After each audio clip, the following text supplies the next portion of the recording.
This fight has wind and poison everywhere, and this Robo Brood fight has giant piranha plants. Today, we're making hard, customized Broodal fights in Mario Odyssey to prove to Timmy Thompson that my bosses don't suck. I immediately started collecting my best ideas for things I could add to these fights, and when I had my list ready to go, I realized something. I've actually never edited a 3D Mario game before. So I called expert Manx Ninja Pig, who filled my brain with delicious knowledge, and then got started on a Topper fight. I used the Dark Side fight as the basis for Topper,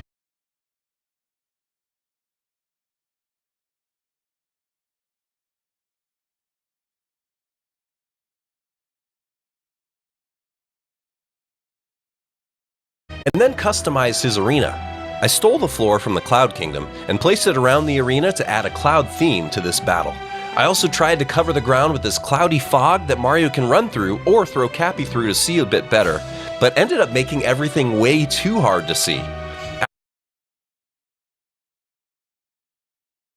After adjusting the fog to the perfect height and adding in these circular laser launchers, I was ready to try it out.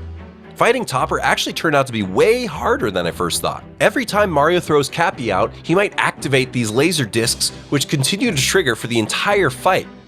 After several attempts and a few close calls, I took down Topper and was ready to move on.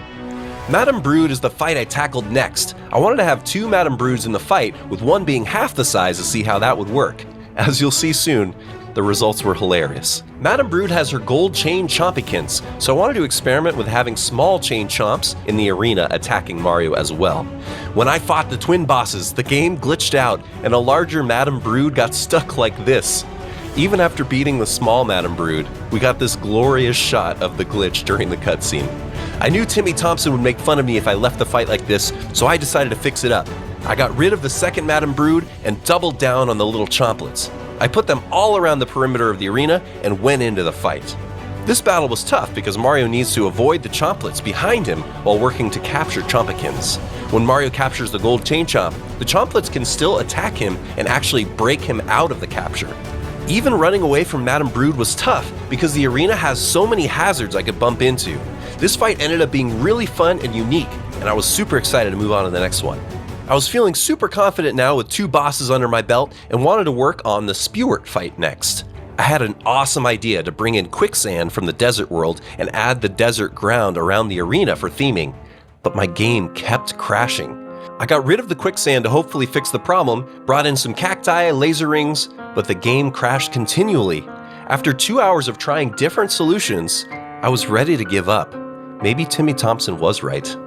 Maybe this is too challenging for me.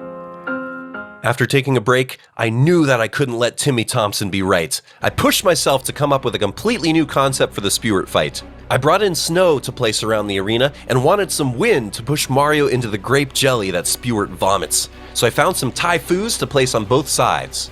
I had an idea to use breakable icicles as obstacles to make Spewart more unpredictable when he's in his poison hat form. The fight was challenging and less predictable, which made it so much more fun. Take that, Timmy. It's time for the Rango fight.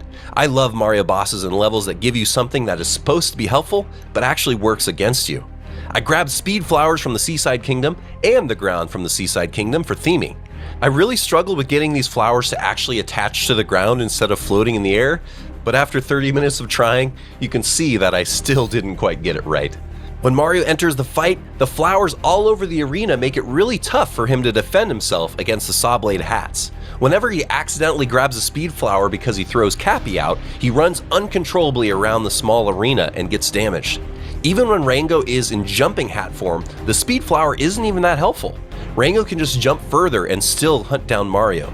This fight was a really fun way to do something unexpected, and while it's been the most simple of the fights so far, I needed to save my best ideas for Robo Brood at the end.